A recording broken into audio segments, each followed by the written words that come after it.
Аузу биллахи минашшайтанир-раджим. Бисмиллахир-рахманир-рахим. Бүкіл мақтаулар әлемдердің Раббысы болған Аллаға тән, және де Алланың сүйікті елшісіне, пайғамбарымызға Аллах тағаланың ізгі салауаты мен сәлемі болсын. Біздің каналымызға түскен кейбір сұрақтарға жауап. Мынандай сұрақ түсіпті: намазды қайта бастауға болады ма деген.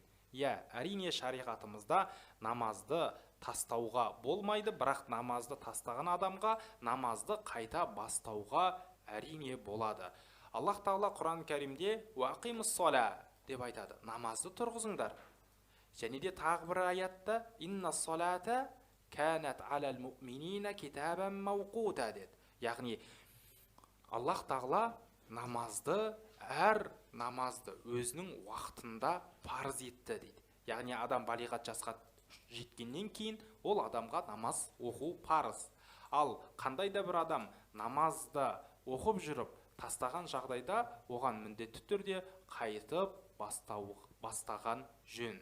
Сол үшін де намазды қайтып бастап, әрдайым намазды тиянақты орындап жүрулеріңізге шын жүректен тілектеспін.